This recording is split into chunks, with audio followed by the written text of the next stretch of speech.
Hola, buenas tardes. Buenas tardes. Bienvenidos.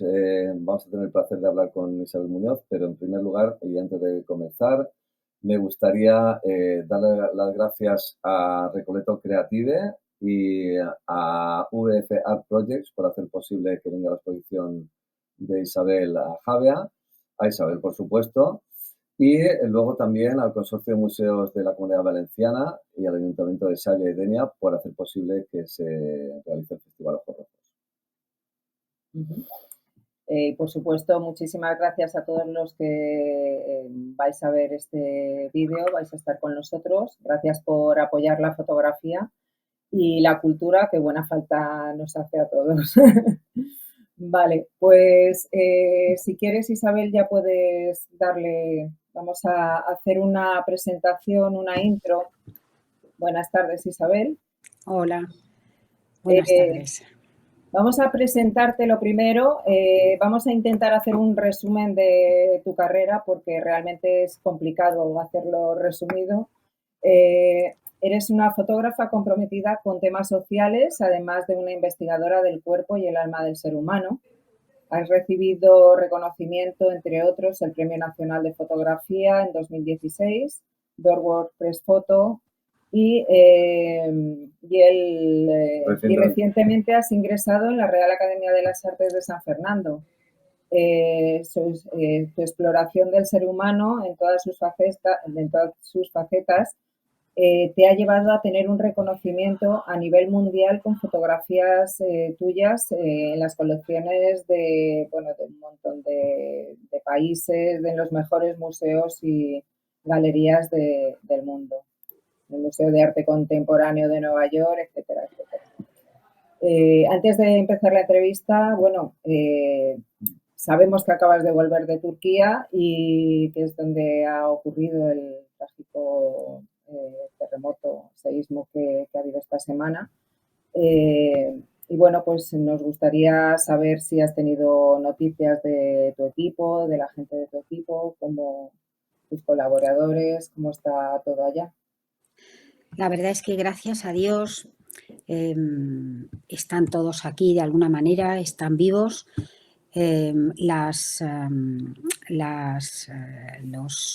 Los yacimientos arqueológicos no han sufrido, pero de hecho han tenido que coger a sus familias para alejarse del lugar porque se preveían más terremotos, ¿no? Y aunque ellos y toda la gente que he conocido, porque bueno, he ido llamando uno a uno, gracias a Dios, pues no, claro, el vivir la tragedia de un terremoto, ya no solo en el momento, sino hay que vivirla mucho tiempo después, hay que apoyar, no solo ahora, que es cuando se reciben todas las ayudas, sino hay que seguir apoyando psicológicamente a esta gente que es horrible lo que están viviendo. Esta mañana hablaba con una persona que además tiene familias que todavía están buscando entre los escombros y me decía, dice, mira Isabel, dice, el horror es tan tremendo que es muchísimo más de lo que vosotros veis en televisión. Y te hablo del horror visual. Está tantos otros dolores y tantos otros horrores, ¿no? Bien. Bueno, vamos a empezar ya con la entrevista. Vamos a intentar hablar de cosas más mundanas. Bueno, empiezas tu carrera bastante tarde, relativamente tarde, aunque tu pasión por la fotografía viene de muy lejos, antes de dedicarte a ella. Bueno, dices, en alguna entrevista he leído que dices que es una pasión heredada. Bueno, la verdad es que es una herencia de la que me entero cuando muere mi abuela, porque me dio un baulito donde podía ver, ¿no?, las fotos de mi tatarabuelo ruso y me sorprendieron varias cosas. Primero, que utilizaba, claro, las técnicas que yo llevo tantos años investigando, ¿no? Y luego, por su forma de trabajar, me di cuenta que a él también le interesaba el ser humano, ¿no? Porque en aquella época, sobre todo, se fotografiaban, había mucho paisaje y en su caso siempre, claro, el paisaje estaba presente, pero estaba siempre presente el ser humano y me sentí muy cerca de él. Pero sí, es una herencia de la que me he dado cuenta muy tarde, ¿no? Para mí la fotografía nació mucho antes, incluso sin cámara, porque me di cuenta que aunque empecé haciendo fotos físicas a los 13 años cuando tuve mi primera cámara, me he dado cuenta que yo mucho antes ya me interesaba el ser humano y me gustaba observar, como lo sigo haciendo ahora, y hacer fotos sin cámara. Siempre me interesaban las relaciones humanas, las relaciones de amor, bueno, de desamor, de envidia, el poder. Y realmente cuando eres capaz de hacerte invisible de alguna manera y que el otro no se dé cuenta que tú estás, se abandona y si tenemos tiempo ves muchas cosas y a mí eso me interesa. Qué interesante, ¿no? El hacerte invisible para poder fotografiar, que no es nada fácil además. No. Aunque tus primeros trabajos son comerciales, creo que empezaste haciendo un catálogo, ¿no? Para una empresa de muebles, también trabajaste de foto fija, ¿no? En algunas películas, puede ser, sí, ¿no? Sí, la verdad es que tuve mucha suerte. Tuve la suerte que a veces te cuentan en las películas, ¿no? Me llamaron de una fábrica de muebles porque su fotógrafo estaba haciendo otro trabajo. Y ese trabajo, el realizarlo de una forma a lo mejor, que no era la forma esperada, ¿no? Y lo digo siempre, hay que salir de tu zona de confort, me abrió las puertas precisamente a ese mundo, ¿no? Que era, en ese caso era el mundo de la decoración, el mundo de los muebles, que en España, claro, ha cambiado muchísimo, ¿no? Y de allí, claro, empiezas a investigar y me di cuenta que dentro de mis fotos necesitaba el movimiento y muchas más cosas que me daba el cine y tuve la oportunidad de trabajar de foto fija, que es algo que yo le aconsejo a todo el mundo que pueda y que le interese, ¿no?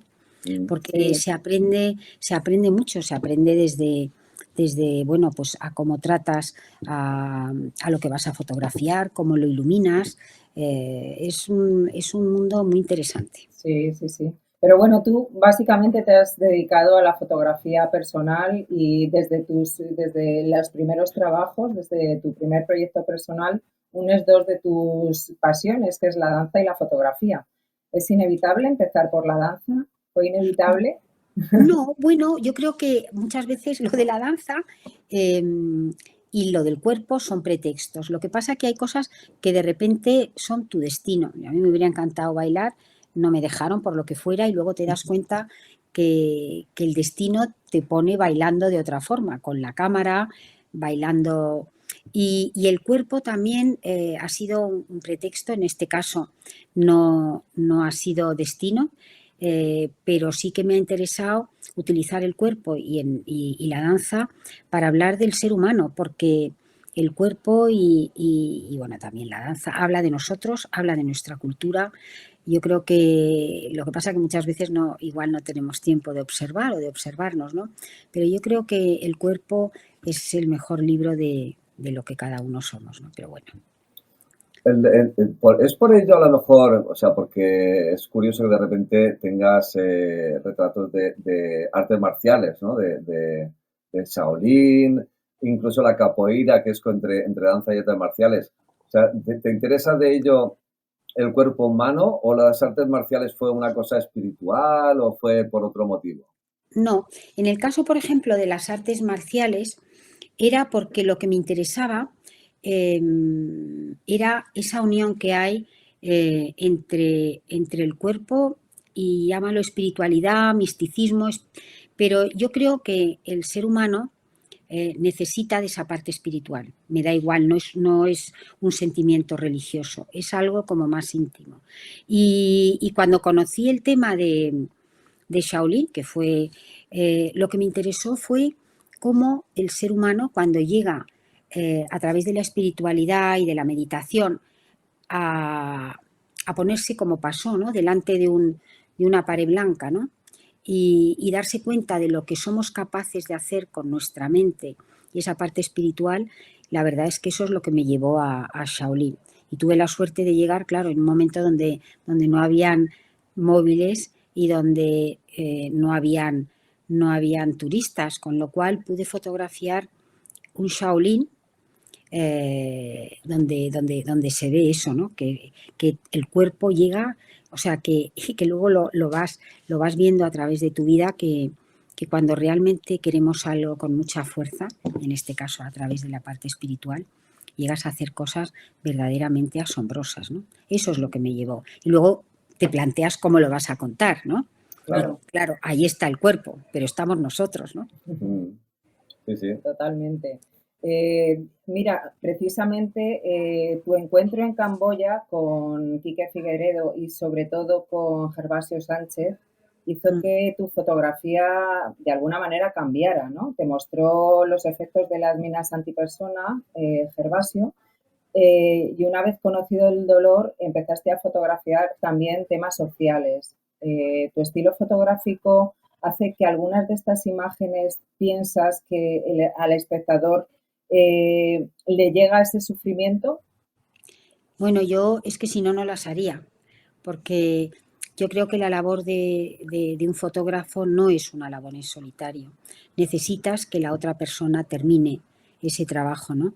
Y lo que me ha demostrado de alguna manera mi vida como ser humano y como fotógrafo es el poder de esa imagen, ¿no? Luego cada uno lo cuenta como crea que se debe de contar, ¿no? Pero yo creo que todos los temas sociales, si tú no piensas de alguna manera que esas imágenes van a cambiar algo, para mí no me sirven. Ya. Creo que además, hablándolo con compañeros, es que no lo harían tampoco, o sea, no lo hago yo y, ¿sabes? En el momento en que yo piense que lo que yo estoy haciendo no sirve, haré otra cosa. Claro. ¿Sabes? Totalmente.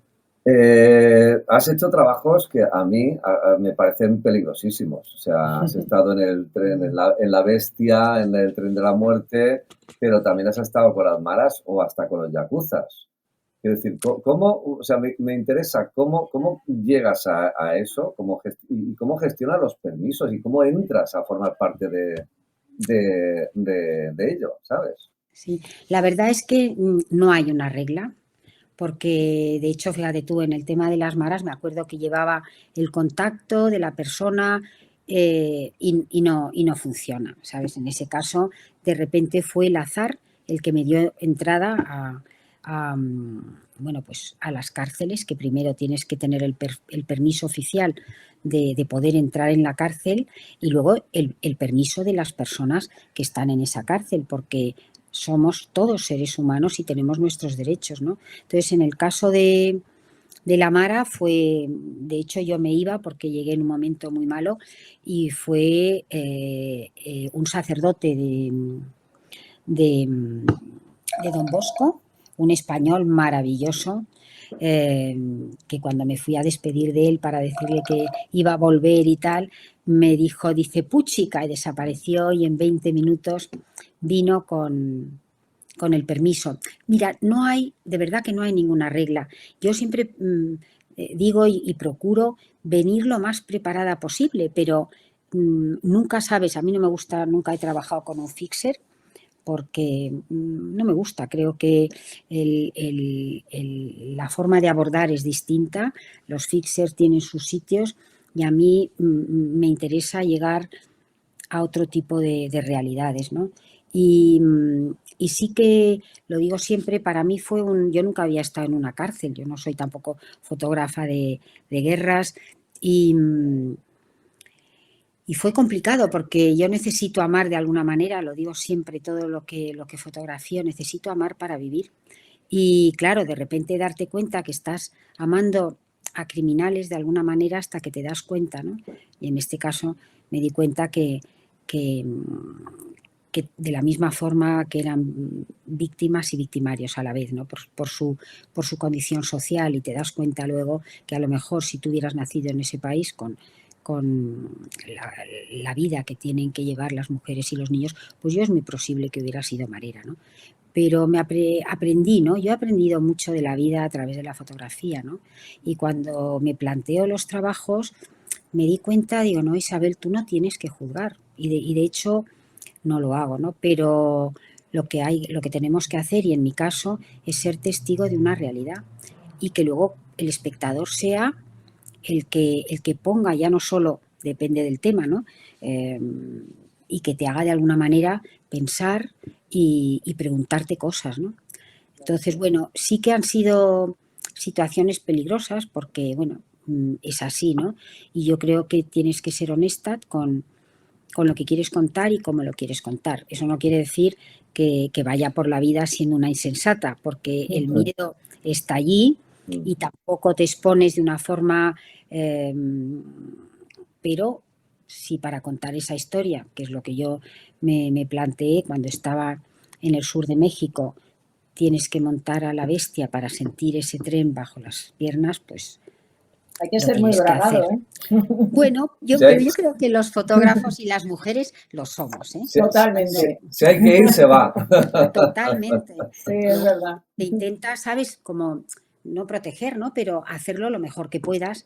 Pero sí, yo creo que podemos hacer, tampoco me gustan los no, ¿sí? Pero yo creo que tanto la mujer como y los fotógrafos, si queremos, llegamos. Totalmente. Yo creo que va con nuestra profesión. Sí, no, pero con el hecho también, perdonar, pero yo creo que las mujeres, bueno, pues sí, también los hombres, porque hay cantidad de, o sea, que no hay cosas que no son temas de género, ¿no? Y luego has hablado no solo de Gervasio, pero el haber conocido a Quique Figaredó, también eso es un verdadero privilegio, porque no solo Quique Figaredó, sino a través de todos estos años, si supierais la cantidad de españoles, españolas que hay fuera de nuestros países en situaciones de riesgo, tratando de mejorar la vida del ser humano en distintos países, que yo los llamo siempre los invisibles. Algún día hay que hacer un trabajo sobre todos esos invisibles que permiten, porque hay y son una maravilla. Y de verdad que este hombre lo es. Sí, yo tengo familia también en Brasil que está ahí. ¿Ves? Pues sí, entonces, sí, fíjate, yo es algo que se debería hacer. A ellos no les importa, porque realmente a ellos lo que les importa es estar ahí en el campo y funcionando, ¿no? Viviendo realmente, no viven su vida, viven la vida de los otros, ¿no? Y eso es, bueno, es su vida especial. Sí, bueno, pero es muy loable, sí, es su vida, lo que pasa que es como si no fuera su vida, porque su vida es a través de la ayuda que puedan prestar, por lo menos lo que yo he visto. Totalmente, sí. Bueno, en tu trabajo del tren de la muerte, ¿vale? Ya empiezas a utilizar el audio y el vídeo también. No sé si lo habías utilizado antes. Tu trabajo es multimedia. ¿Crees que aporta? Sí. Yo, para mí, sí. Fíjate tú, lo empecé a utilizar ahí y cuando me di cuenta, precisamente es en el Congo. Cuando estaba Yolanda García Villaluenga rodando el documental para la 2, que Televisión Española permitió que se rodara una parte, allí en una sesión es cuando me di cuenta, porque yo iba buscando, ¿no? Vas buscando nuevas formas de contar. Yo nunca estoy contenta con lo que hago de alguna manera, creo que se puede hacer mejor. Y cuando consigo hacer una cosa, ya está hecha. O sea, que me da miedo repetirme de alguna manera y me gusta investigar en todos los sentidos, ¿no? Y en la forma de contar es uno de ellos. Y es cuando yo me doy cuenta y empiezo a utilizar el sonido, el vídeo como una forma de lenguaje para reforzar, porque ya no tengo suficiente con la imagen que hemos defendido siempre, ¿no? Esa imagen, pues ya no, yo necesito, y ya ahora tampoco, porque me interesa la inteligencia artificial, me interesa las instalaciones, me interesa la programación, que claro, yo no puedo programar, pero me interesa el poder programar una obra a través, claro, de gente que sabe programar. No, yo creo que es imparable, ¿no? Todo lo que nos está ofreciendo, bueno, pues el progreso de alguna manera. ¿Crees que te puede pasar como a Daniel Canogar, que empezó con la fotografía y ha acabado totalmente, pues eso, abducido por las nuevas tecnologías? ¿Te puede pasar a ti? Bueno, la verdad es que quiero mucho a Daniel, lo admiro muchísimo como profesional y como ser humano. Bueno, y cada uno somos distintos, ¿no? Pero a mí es que me sigue gustando también mucho la foto, es que me gusta todo, entonces eso es lo malo. ¿Sabes? Él sabe divinamente y ha elegido, pero yo no, porque es que no. De hecho, sufro cuando estoy haciendo una cosa y no estoy haciendo la otra. Pero bueno, está bien, porque yo creo que nuestra profesión, una de las partes mágicas, precisamente lo digo, es eso, ¿no? Nos vamos a querer contar un tema y cada uno lo vamos a contar de una forma distinta. Y eso es mágico. Sí, sí lo es, sí. Sí. Por cierto, bueno, el rito, el ritual es una constante también en tu trabajo, desde los derviches de Turquía, los cuerpos pintados en Etiopía, hasta el ritual moderno en Metamorfosis, ¿no? En el trabajo de Metamorfosis. ¿Te interesa el rito o es por otro motivo el que te lleva a estos trabajos? No, me interesa mucho el rito, porque es algo que viene, yo creo también, de alguna manera, que somos lo que fueron de alguna manera, ¿no? Y esa parte de memoria, ese rito siempre me ha interesado. Y poder contarlo de una forma distinta también. Porque esos ritos, de lo que me interesa sobre todo de esos ritos, es que es una parte de nuestra cultura. No sabemos de dónde vienen, de cuándo vienen, y es algo que llevamos en nuestro ADN. Entonces, me interesa mucho y me interesa conocer ritos nuevos y la gente que los practica y por qué los practican y de dónde vienen. O sea que, y además es que no hay, o sea, es un universo tan amplio, ¿sabes? Y El tan misterio. interesante porque, bueno, de misterio, pero sobre todo también del ser humano. Son ritos que yo creo que vienen de muy atrás, ¿no? Sí, Que siguen un poco también nuestra evolución como seres humanos, ¿no? Porque de alguna manera ese rito va cambiando, ¿no? Como cambia el mundo, como cambiamos nosotros, ¿no?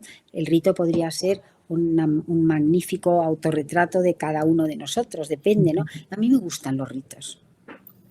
También el dolor forma parte de, como forma de acercamiento, creo yo, a un plano espiritual, ¿no? Como una forma de éxtasis, forma parte de tu trabajo, está muy presente en la serie Sí. nueve Gods, o sea, 9 dioses, Nine Gods, Amor y Éxtasis, Sí, y también suspensiones corporales.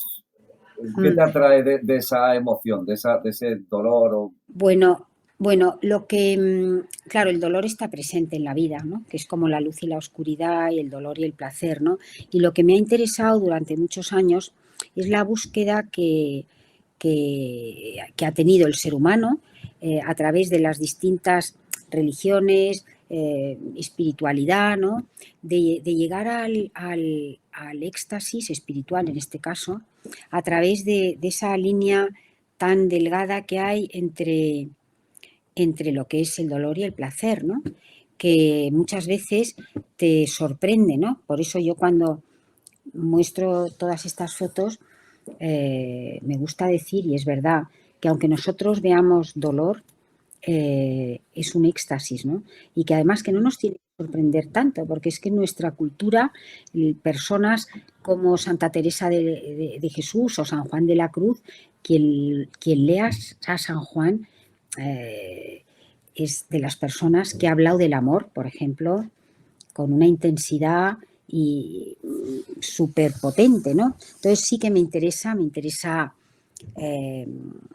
no solo el dolor en sí, ni el placer en sí.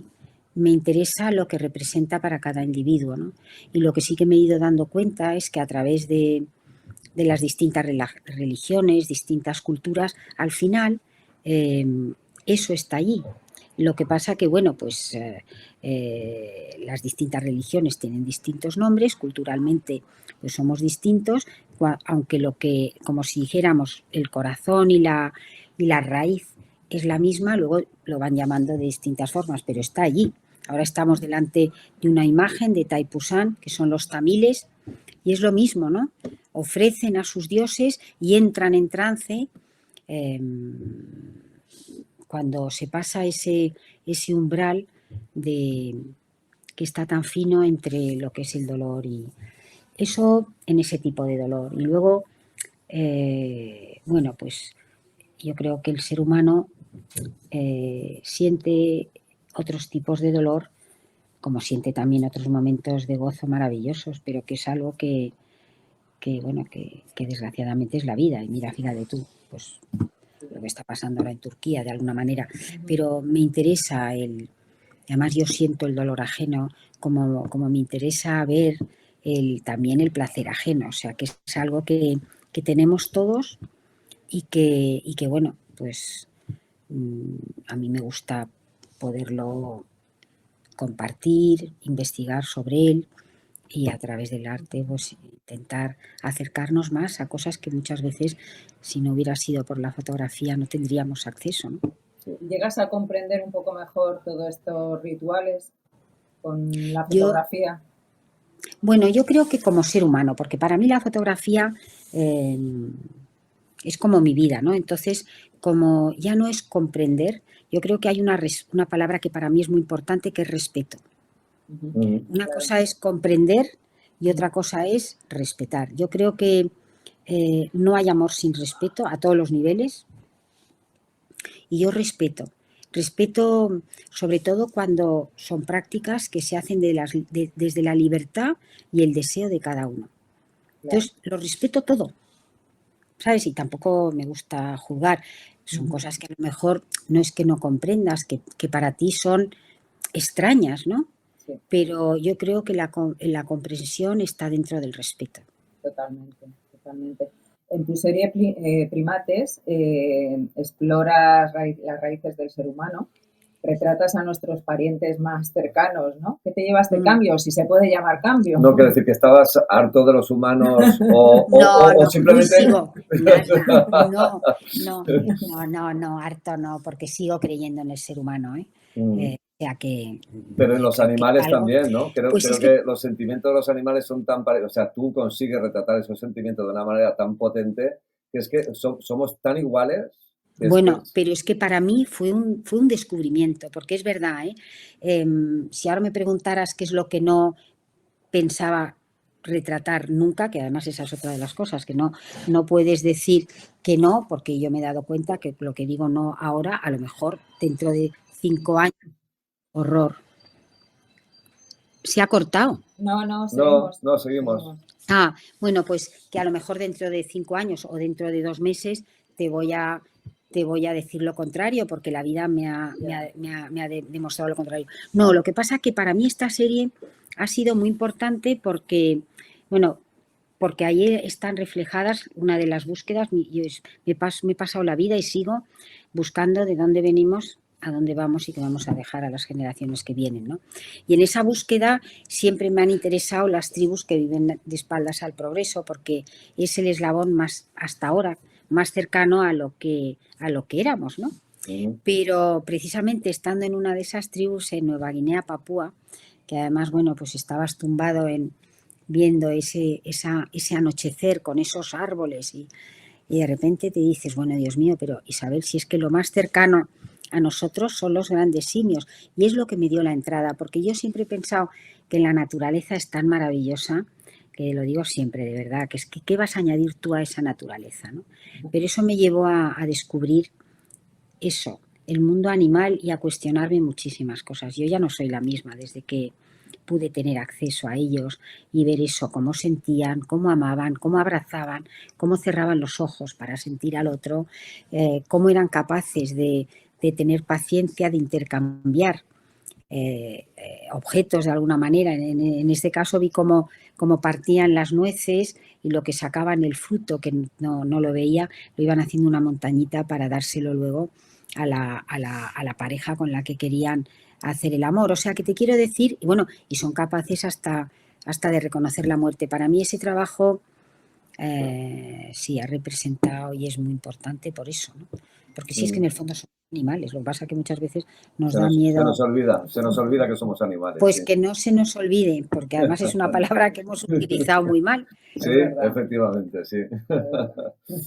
Bueno, la ecología está presente en este trabajo de una manera u otra, pero también en tu trabajo Somos Agua tienes un trabajo muy potente de ecología, sobre todo con una crítica al vertido de plástico del ser humano al océano. Lo único, a mí me pasa que las imágenes son tan potentes, tan bonitas y tal, que me cuesta ver la crítica dentro de estas imágenes. Yo no sé si a la gente le pasará, pero es que son tan bonitas que es que no sé si se pierde un poco el mensaje, no lo sé, Isabel. Bueno, yo creo que ya el hecho de que nos lo estemos planteando, ya eso es bueno, ¿no? Sí. Y luego que hay muchas formas de contar una realidad, ¿no? Yo cuando empecé a hacer precisamente el trabajo de las minas antipersonales me di cuenta de una cosa, y es que los seres humanos llevamos mochilas tan pesadas que muchas veces conocer ciertas realidades, pues preferimos no verlas, ¿no? Y entonces me di cuenta y me dije, sobre todo, Isabel, ¿cómo lo vas a contar? Y me di cuenta que contándolo a través del arte y a través de la luz, porque en todas las situaciones, lo digo siempre, de verdad, para que haya luz tiene que haber oscuridad. El espectador cuando entra dentro de ese universo es cuando empieza de alguna manera a cuestionarse, ¿no? Y yo creo que el poder hacer, y en este caso que veo estas imágenes, ¿no? El poder mostrar la belleza de ese mundo, ¿no? De ese mar, en este caso que nos lo da todo y nunca nos pide nada a cambio, muchas veces por eso no lo valoramos. También no podemos de alguna manera amar lo que no conocemos. Entonces yo creo que el conocer esa belleza a mí me interesa, y sacar la luz de todas las situaciones, hasta en la propia vida, me interesa. Entonces yo creo que es tan potente una imagen, o no voy a entrar a medir porque no se puede medir, que a lo mejor mostró el horror de otra forma. Es que eso ya, ¿sabes? A mí me gusta buscar la luz, porque además yo creo que todos nosotros, cuando hemos vivido un momento duro en nuestras vidas, que a medida que vas cumpliendo años, pues esos momentos pues se incrementan. Sabemos que el poder mirar y buscar esa luz, ¿sabes?, también nos ayuda, ¿no? Entonces, bueno, pues es una forma en la que yo creo de poder denunciar las cosas desde otro prisma, ¿no? Esto es una curiosidad personal, pero sé que el trabajo lo hizo una nadadora de apnea. ¿Cuánto tiempo estaba bajo el agua sin tener que salir? Esto es una curiosidad personal. Ya. No, pues te Me voy a decir fascina. una cosa. Mira, no solo lo hizo, mira, Aifutaki, porque también he podido trabajar por ejemplo, en Murcia, y esto, he trabajado con bailarines, he trabajado con periodistas, he trabajado con activistas, personas que realmente sienten el mar y sienten el mensaje, porque la fotografía es verdad que habla de sentimientos, ¿no?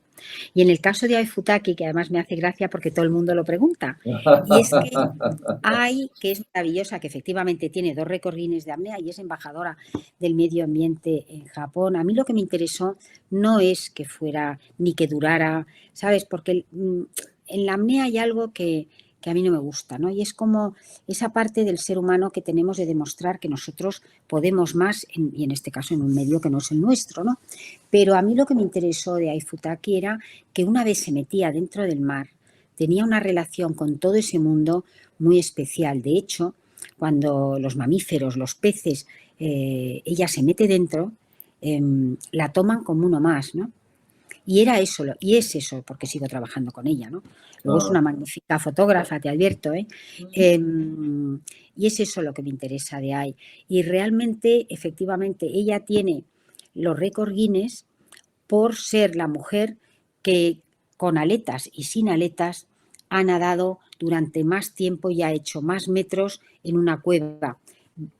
Bucear en cuevas es dificilísimo, ¿eh? Sí, es Bueno, vosotros, peligroso. imagino me imagino que en Javi, además, que tenéis ese mar tan maravilloso, seguro que habéis buceado, porque, y si no, os lo aconsejo. No, no, Pero sí, somos fans.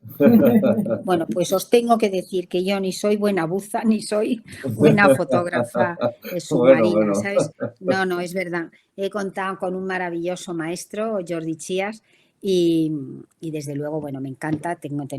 Seguimos trabajando con AI en proyectos y sí, me gusta mostrar esa luz. Bueno, una cosa que te distingue de otros fotógrafos esto es... ya para cerrar. Ya te... Es que vale. es una pregunta, pues sí, es que es muy curioso ver que tienes coralotipias, nacarotipias, que mucha gente no sabe qué son, platinotipias. O sea, me gustaría saber qué es lo que te aporta a ti, ¿no? A las imágenes. ¿Qué crees que les aporta esos sistemas antiguos y algunos inventados por ti, ¿no? Creo que las Pues sí, mira, coralotipias. si primero es la necesidad que tenemos, yo creo que todos los fotógrafos de alguna manera, de avanzar y de investigar, ¿no? Y en mi caso, por ejemplo, la platinotipia, cuando empiezo hace 50 años, lo que me aportaba en aquel momento y me sigue aportando es el poder trabajar sobre un papel de acuarela, y en aquel momento lo que yo buscaba era añadirle a la imagen esa sensualidad que tiene el papel de acuarela. Ajá. Y, y, y luego, por otro lado, bueno, he probado muchas otras, ¿no? Me he quedado con la platinotipia porque para mí es la que más me emociona. Creo que además por su perdurabilidad, por el grado tonal de negros y Los grises. negros, ¿verdad? Sí, los Sí, negros es son que es, preciosos. sí, de ahí. Y luego, ahora estamos delante de un caballo español. Esa es otra de mis investigaciones. Llevaba como, ya son más de 10 años, son como 12 años investigando, porque yo quería en esa búsqueda imprimir sobre oro, pero no lo conseguía. Y hace 6 años, justo antes de una exposición en la Galería Blanca Berlín, me di cuenta, digo, Isabel, es que te estás equivocando. En vez de imprimir sobre el oro, lo que tienes que hacer es como hacían nuestros primeros fotógrafos: imprimían sobre cristal y luego le pones el oro. Y es cuando descubro esta. Luego, para debajo del agua, digo, pues no, debajo del agua los peces son plateados. Pues he hecho toda una serie con la misma técnica y la plata que ves en el fondo del mar. Luego, ya cuando tienes esto, dices, bueno, me entero que en el norte, que tenemos unas conserveras de marisco muy potentes, de las mejores del mundo, una de ellas es la mejor del mundo, me entero que todas esas conchas polucionan, ¿no? Y en ese momento hago clic, clic, clic y digo, si yo pudiera imprimir sobre esas conchas, la pieza final tendría ese mensaje que para mí es de sostenibilidad de alguna manera, ¿no? Ajá. Y entonces, como una de las cosas que yo creo que son importantes en la vida es darte cuenta de tus limitaciones. Y acababa de conocer a un maravilloso impresor, yo lo llamo un químico, un alquimista del Renacimiento, que es Manolo Gordillo, y le planteé, digo, oye, ¿tú te atreverías y tal? Y me dijo, oye, claro que sí. Entonces, él, que tiene conocimientos de serigrafía y de grabado y de impresión, bueno, pues ha hecho que esto sea posible. O sea bueno. que entonces, cuando llegó el nombre de a ver qué nombre le ponemos, pues en ese momento se llamaron como coralotipias. Y luego pensé lo mismo para otro proyecto en Japón. Si yo pudiera imprimir nacarotipias. Lo que os acabo de decir es nacarotipias. Es que como sí. es tan nuevo, Ya. claro, es que... Y luego pensé, si yo pudiera imprimir sobre coral, porque el coral, yo no lo sabía, pero el coral es como la casa de unos microorganismos, ¿no? Cuando mueren esos microorganismos, que son los que te dan el color, acaba blanco y quebradizo en la playa. Y efectivamente, Manolo, otra vez. Y entonces ha conseguido esas copias. Las coralotipias son a mí me emocionan, porque no solo estás dando el mensaje, ¿no?, del calentamiento de los mares, sino que es como una forma de que el ser humano, que además es así, acaba siendo parte de la naturaleza, que todos acabaremos de alguna manera, ¿no? Mm. Y luego, bueno, pues he seguido investigando y allí seguimos, o sea que Qué maravilla. es Pues una necesidad. tenemos muchísimas ganas de ver tu trabajo aquí en Javea. Está toda España invitada porque es un acontecimiento enorme. Pues os tengo que decir que me hace mucha ilusión porque yo hace muchísimos años que no voy a Javia, pero es que en Javia se fraguó en mi mi idilio con el que luego fue el padre de mis hijos. Y entonces cuando me propusieron, ¿sabes? Exponer en vuestro festival, que por cierto, enhorabuena por haber mantenido de verdad tantos años ese festival, que la fotografía es verdad. Y entonces me acordé de eso, digo, pues me va a hacer ilusión volver a Javia, ¿no? Nosotros estamos ilusionadísimos, vamos, con tenerte y bueno, pues con no, conocerte yo también, y poder disfrutar de tu compañía será un placer. Nada, pues además voy a ir con Tony, ¿sabes? Que volvemos de Costa de Marfil y bueno, directamente iremos para Javia, Para o sea Javea. que Muy bien. con ilusión. Qué bien. Pues nada, muchísimas gracias. Gracias por a tu vosotros. y Gracias. nos vemos pronto. Bueno, con ganas de daros un abrazo y veros. Eso, Lo mismo digo. Tocarnos. Sí. Venga, un beso muy Bueno, grande. un beso. Muchas gracias. Chao. Hasta ahora. Adiós.